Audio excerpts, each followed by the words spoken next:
ಶರಣಾರ್ಥಿರಿ ಎಲ್ಲರಿಗೂ. ನಾನು ನಿಮ್ಮ KP. ಇವತ್ತು ಹೊಂಟೇವು ನಾವು ದೂದ್ಸಾಗರ್ ವಾಟರ್ ಫಾಲ್ಸ್ ನೋಡಕ್ಕೆ. ಟಿಕೆಟ್ ಅದು ಎಲ್ಲ ತಕ್ಕೊಂಡ ರೆಡಿಯಾಗಿ ನಿಂತೇವಿ. ಅಷ್ಟ್ರಾಗ ನೋಡಕ್ಕೆ ಟ್ರೈನ್ ಬತ್ತು ನೋಡ್ರಿಪ್ಪ. ಟ್ರೈನ್ ಅದು ಎಲ್ಲ ಹತ್ತಿ ಬಂದು ನೋಡ್ರಿಪ್ಪ ಈಗ ಕೋಲಂ ಸ್ಟೇಷನಾಗ. ಬೆಳಗಿನ 4:30 ಆಗೈತ್ರಿ.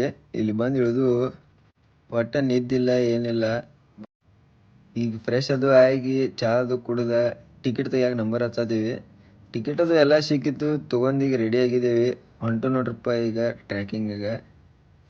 ಕೋಲಂ ಸ್ಟೇಷನ್ದಿಂದ ಬರೋಬ್ಬರ ವಾಟರ್ ಫಾಲ್ಸ್ 12 ಕಿಲೋಮೀಟರ್ ಐತೆ ನೋಡ್ರಿ. ಒಟ್ಟ ಟ್ರ್ಯಾಕಿಂಗ್ ಮಾಡ್ಕೊತ ಹೋಗ್ಬೇಕು ಜಂಗಲ್ದಾಗ. ನಮ್ದಂತರೂ ಸಾಕಾಗೈತಿ ಈಗ. ಎಲ್ಲ ಚಡ್ಡಿ ಸಡ್ಲಾಗಿದಾವು. ನಮ್ಮ ಮಿಸ್ಟರ್ ಪಾಟೀಲ್ ಬೈಗೆ ಕೇಳಂಬರಿ ಹೆಂಗ ಅನ್ಸೈತಿ ಎಕ್ಸ್ಪೀರಿಯನ್ಸ್.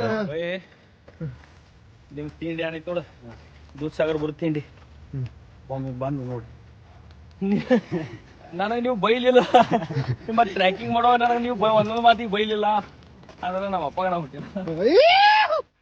ಫಾಲ್ಸ್ದಾಗ ಏನು ನೀರು ಬೀಳ್ತಾರಲ್ಲ ಅವ ನೀರು ನೋಡ್ರಿ ಇವ. ಕೈಕಾಲು ಮದಿ ತೊಗೊಂಡೆ ರೆಸ್ಟ್ ಮಾಡಿ ಒಂದು 5 ನಿಮಿಷ ಹೊಂಟು ಬಿಟ್ರಿ. ಮತ್ತು ನಾವು ನಿಮ್ದು ಏನಾರು ತಿಂಡಿ ಐತ್ಲ ದೂದ್ಸಾಗರ್ಗೆ ಬರ್ರಿ ತೋರಿಸ್ರಿ, ಆಮೇಲೆ ಹೇಳ್ತೇನೆ. ನಡದ್ ನಮಗಂತೂ ಸಾಕಾಗೈತ್ರಿ.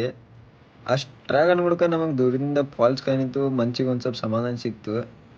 ಇಲ್ಲೇ ಸನೇಕ ಬಂದು ಈಗ ಫಾಲ್ಸ್ ಇದ್ದ ಬರೀ ತೋರಿಸ್ತೇನೆ ನಿಮಗೆ ಫಾಲ್ಸ್ ಹೆಂಗೈತೆ ಅಂತ. ನೋಡ್ರಿ ಇದರಿ ಫಾಲ್ಸ. ಪಬ್ಲಿಕ್ ಅಂತೂ ಫುಲ್ ತುಂಬೈತಿ ಗಜ ಪಚ.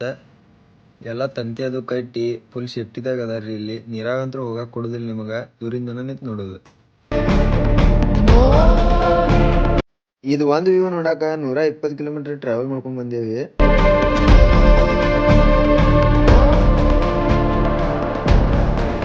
ಈ ಫಾಲ್ಸ್ ಬಗ್ಗೆ ಏನ್ರ ಇನ್ಫಾರ್ಮೇಶನ್ ಬೇಕಾಗಿತ್ತು ಕಮೆಂಟ್ ಮಾಡ್ರಿ.